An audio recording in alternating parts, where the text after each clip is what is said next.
looking at set theory. Okay, so what is a set?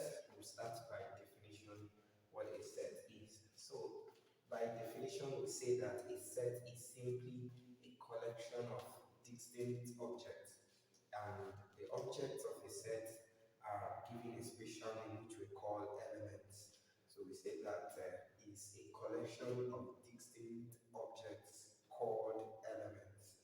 Okay, so by way of notation, a set is usually represented with capital letters. So the set is represented with a capital letter. We can see set P here is written in capitals. And then if it contains elements which are letters, we represent those elements in small letters. For example, if I have a set X and it contains elements, say A, B, C. So you write those A, B, C letters in small letters and not in capitals. But the set itself must be written as a capital letter.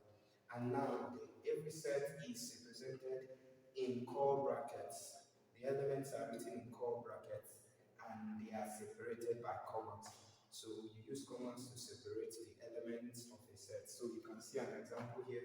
Set P here is given as the elements include 1, 3, 5, 7, and 9. And you can see these elements actually have a common property. And what is it? They are a set of elements that are odd numbers odd numbers from 1 to 10. And you can see 1, 3, 5, 7, and 9. So the second one, the set Q, is a set of -5, -3, -4. And then you have the rest. Now remember in the definition we said that it is a collection of distinct objects. That is to say that we are not interested in repetition. So if you repeat some elements of a set, it doesn't make any difference. For instance, you can see here, this set B here contains 5, 5, 8, 9, 9, 9. So the repetition of 5 and the repetition of 9 doesn't make a difference. That is why you can see here, I just wrote here that this is equal to the set 5, 8, and 9. And so that is to say that repetition is not really necessary in the discussion of sets. And also, we are also interested in the matter that order is also not considered. That is to say, the manner with which you arrange the elements is not really necessary. For example, that means this X can actually be C, A, B, and there is no issue, they are just the same. And so you have this set A here, which contains element 1, 3, 4. And in the second point, I have my 1, 4, 3. That means 4 coming before 3. And so I am writing here that they are both equal. Yes, of course, they are, because a set is, a collection of distinct objects. So if two sets contain exactly the same element, no matter their order, no matter the repetition, they are exactly the same elements. Sorry, they are exactly the same what? Set. Okay, alright. So from here, the next thing we're going to look at is the concept of cardinality. So we're going to look at, okay, before we go to cardinality, we're going to look at other notations. Other notations in set theory. And what are those other notations that we'll be careful to look at? That is, for example, how do you say that an element or that a particular object is an element of a set? How do you say that a particular object is an element of a set? For example, how do I write that 5 belongs to set B? So to do that, you just say 5 is an element. We use this symbol. This symbol is a Greek letter and it means contained in. Okay, so you say that 5 is contained in set B. And now, if you look at this set B now, there is no 10 here. That means 10 is not an element here. That means I can say that 10 is not, and how do you write is not contained in? You just use a backslash to say that it is not an element of what? Set B. So this notation is very important. I've also mentioned that every set is described or is represented with a capital letter in a curly bracket. We call this a curly bracket. So in a curly bracket, and the elements are separated with commas. Now there are different ways we represent sets. We can write sets by listing the elements, so we call that method the listing method, which is what you are seeing here. All the elements are listed, and all the elements are listed. But for example, in this set P, I can decide not to list the element. I can say, for example, that P is the set of X such that X is an odd number. Okay, I can put it this way, such that S is odd, comma, and X is and 1 is less than or equal to X, and X is less than or equal to 10. So this is another way of representing set, and we call this the set builder notation. The set builder notation. So set builder notation. So in this, we give you the set in a builder form. That means we expect you to interpret and then bring out the elements of the set. For example, if you interpret this, you're saying that P contains X. And now what does X mean? X should be elements that are numbers that are odd and that are between 1 to what? 10. So all you need to do is to check for all the odd numbers from 1 to 10, and that will give you the list of your P, which is exactly what we have here. And there are other examples. Let's look at another example. Let me call this example 1, so we can call this one example 2.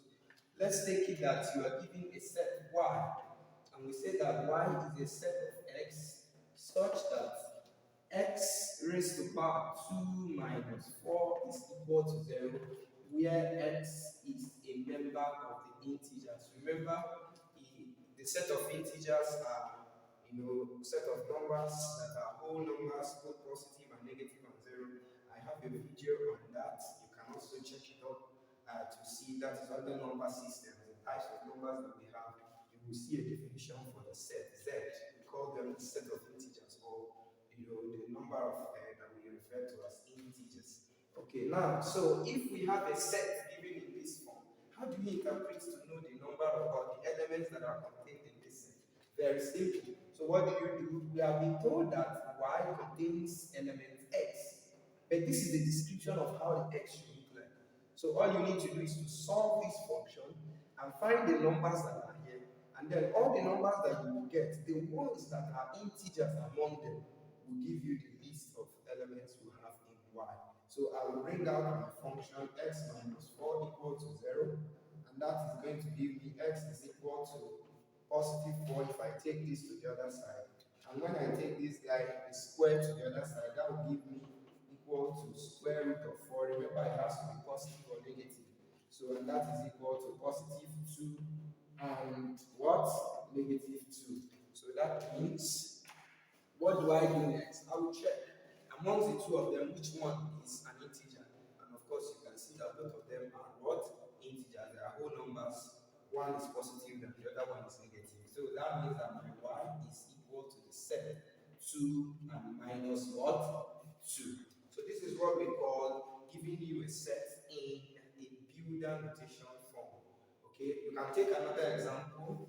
For instance, we can say Z is a set of, let me say, A, such that, this is another way of writing such that minus 3 is less than A, and A is less than, let's say, 2. And then again, there should be a condition from which set is A coming from. Let's say that our A is coming from the set of natural numbers. The set of natural numbers. So how do we get the list of elements of A? Again, now, if you want to also look at this, these are numbers that are whole and also positive. If you check that video, you would also see a definition for set of natural numbers represented as n. So if A is an n, that means A has to be positive and A has to be a whole number. And so what do? I will now come here and list all the elements that are contained here. So what numbers that are greater than minus 3 and less than 2? Let's list all of them. Numbers greater than minus 3 include that are whole numbers. Let's list the whole numbers. 2, minus 1, 0, 1.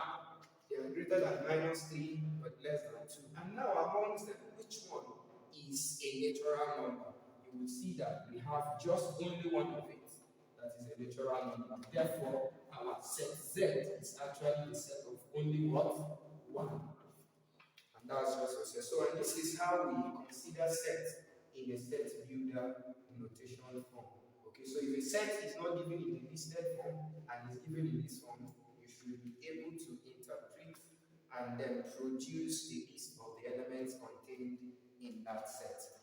Okay, that being said, so the next thing we are going to look at now is now the types of sets that we have and other concepts.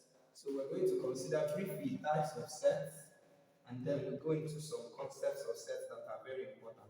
Types of sets that we have. Okay, first of all, I want to consider what we call the empty set. So which set is referred to as the empty set? A set is empty if it has no element at all. And these guys are represented with these empty curly brackets or 0 with a backslash. Please don't make the mistake of writing this in this form. Some people will do this. This is not empty set. This is actually a set containing the empty set. And so this one itself is not empty, it's a repetition. So you just use either of the two, and that represents our empty set. Number 2, we look at the set type that we call the singleton set.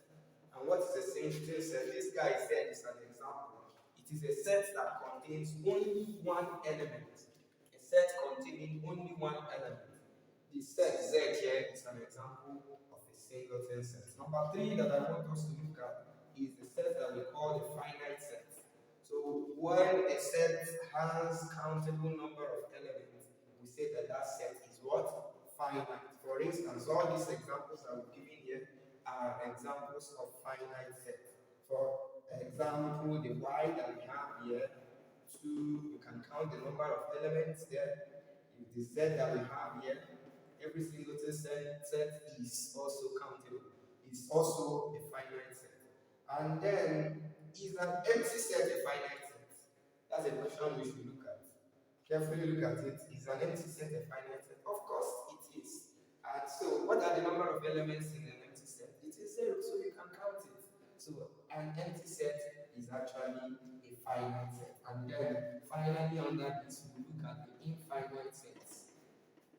When is a set said to be infinite? It is the opposite of finite set. So, a set is infinite if it contains uncountable number of elements. All these examples we'll be using here, the set of integers, the set of natural numbers, set of real numbers, examples, all of them are examples. This guy is what? An infinite set. The elements are uncountable. So you have the Z, you have the R, you have the Q, you have the C. All of these are all uncountable what? Sets. And then if I give you a set, for example, say set B, and I tell you that set B is the set, let's say 2, 4, 6, 8. This is giving you all the even numbers, and then I put the 3 dots here. That's telling you that it continues to infinity. So this is also an example, a beautiful example of an infinite set. Okay, now having seen the types of sets that we have, so let's quickly look at some basic concepts that we have.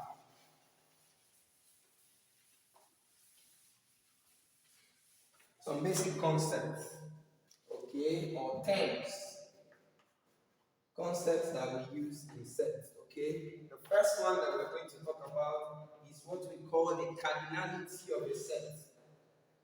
Cardinality of a set. What is the cardinality of a set? The cardinality of a set refers to the number of elements contained in that set. If you count the number of elements in a set, that is to say that we cannot determine the cardinality of a finite set. So they are infinity, okay? So when you have a finite set and you're able to count the number of elements, whatever it gives you, we refer to that as the cardinality of that set. And we represent it with this symbol. And for example, if you have a set A, given a set A, If you are given a set A, the cardinality of A can be written as this n of A, and some people would write it as the modulus of A. And some also, in some books, you would also see stuff like this of A. So any of that, but we predominantly we see these two as our cardinality of A. Okay, so for example, if we have a set, say we have set B is equal to, like I gave earlier, 1, 3, 5, 7, 9. So the cardinality of B here is simply equal to what? 5. That's the number of elements that it contains. Okay. Now remember that I made mention of some examples earlier where I said that 1, 2, 3, and 1, say 3. Okay, let me write 2 here. 3, 3, something like this. That they are equal sets, of course, because they have the same cardinality. The cardinality of this one is 3, assuming that this is A. The cardinality of this is equal to 3, and the cardinality of this person, assuming it is, let's say, C, is also 3. And why is it 3? Because the number of distinct elements that you have here are just 3. You have a repetition of 1, so it's just 1. You have 2, and you have 3, 3. And one of the typical examples that will get you to understand this concept is, for instance, I'm in Nigeria, and the flag, Nigerian flag, has 3 partitions, and each of them is a color. So this color here is green. Of course, we have green here. So, and this one here is white. So we have green, white, green. And so if you are asked how many colors do you have on the Nigerian flag, what would you say? Would you say 3? So the answer is 2, because you just have green and white. So when you say 3 because you have green, white, green, no, green and green are just the same. So the cardinality of the colors on the Nigerian flag is just what? 2, regardless of the what? The repetition of the green color. Okay, alright, so that brings us to the point of cardinality. And so, what's the next matter for us to look at? After cardinality, we are going to now look at the concept of subsets. Okay, so what is a subset? So we say that a set, say A, is a subset of another set. It is represented in this way. You say A is a subset of, let's say, set B. If all the elements of A are contained in set B. If you have all the elements of set A contained in set B, you say that A is a subset of what? Set B. Look at an example. For instance, assume that my A is the set 1, 3, 5. And I assume that my B is set, say, 1, 2, 3, 4, 5, 6, for instance. So here you can, clearly see that A is, every element that is in A is contained here in B. So this means then that my A is clearly a subset of what? B. And then in the other way around, you could also say that B is now a superset, of set what? Of set A. So that B is a superset of set what?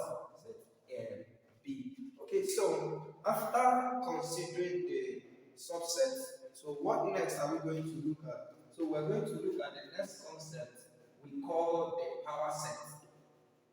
So what is the power set? Every set, you can produce the power set of any given set. So if we are given set A, for example, power set of A, the power set of A is usually written as you can write it as power set P of A. That's the symbol for the power set of A. And so if you want to define that, you say that the power set of any set is the set that contains all possible subsets of this particular set A. So if you have a set A like this one now, 1, 3, 5, if you can form all the possible subsets of set A, that will give you what? The power set of A. and we need to know how to calculate the number of elements that you can possibly get from this power set of any set at all. It has a formula. So if I want to get the cardinality of the power set of A, it is simply equal to 2 raised to the power of the cardinality of A. So let's assume that the cardinality of A is equal to n only. Let's take it to be n only. So that means now that the cardinality of, let me put it in this way, that the cardinality of the power set of A is simply equal to 2 raised to the power what? N. So if you are given any set and you're able to get the cardinality of that set, then 2 raised to the power of that cardinality will give you the cardinality of the power set of that particular set. Okay, so let's use, for example, the set A that we have up there. The cardinality of that set A is 3. That is to say that the cardinality of each power set is going to be 2 raised to the power 3, which is equal to what? 8. And now let's try to see if we can get all the possible subsets of A. Now remember that every set, that the empty set is always a subset of every set. That means, remember, we are looking at sets 1, 2, 3. Okay, so what are the subsets? So I want to begin. The empty set is 1. Set 1 is one of it. Set 2 is there. 3 is there. So I've listed all the singletons contained here. So I'll go for the ones containing 2. Set 1, 2 is there. Set 1, 3 is there. Then, okay, set 2, 3 is there. And then the set of the whole element. So let's check. You have 1, 2, 3, 4, 5, 6, 7, and what? 8. So that gives you the power set. So the set of all of these subsets of A gives you the power set of set what? Of set A. And it has 8 elements, which is the cardinality. So that's how to discuss the cardinality of the power set of a set. Okay, so after power set of a set, the next concept we are going to look at is universal set. So what is universal set? The universal set is, that's number 4 now, universal set. The universal set talks about the set of all the possible, that contains all the possible outcomes under consideration. So if you have a problem that we are considering, and so for instance, let's say we are talking about a particular school, and we want to discuss all the possible subsets in that school. So the set that contains all those possible other subsets, from which you can get all other subsets, is called the universal set. So for example, we have now here A and B are 2 sets. So if you want to talk about their universal set, it has to be a set that will contain all of that subset that you have. So universal set will represent with this symbol, this U, or this one here. So either of the two will be a symbol for universal set. Okay, so when we have seen universal set, then that is going to take us to the concept of the complement of a set. Complement of a set. So what is complement? By the word complement, it talks about complete. Complete. So that means if I have a set, now with respect to the universal set, all the elements that are in that set, that are in the universal set which you cannot find in the set, are called the complement of the set. So for instance, and complement is presented this way. For example, if you have set A, complement of set A is written like this, A prime, or you write it as A with this C up. So the complement of a set, for example, let's use this instance. Let's take that our universal set is set 1, 2, 3 up to 10. And set A is what we have up there, 1, 3, 5. And set B is also what we have up there, which is set 1, 2, 3, 4, 5, and 6. So what is the complement of set A in this case? So the complement of set A, which is written as, we can say in this case, find A complement, maybe B complement, something like that. So what is our A complement solution? So our A complement is simply the elements that are found in the universal set which are not in A. So they complete it. Assuming you add those elements to A, you will get the universal set. That's why we call them the complement. Okay, so they include what and what? And 2. What is the next one? 4. What was the next one? 6, 7, 8, 9, and what? And 10. And then the second one, the B complement, is simply you have 1, 2, 3, 4, 5, 6. So that means 7, 8, 9, and what? And 10 will give us the complement of set B.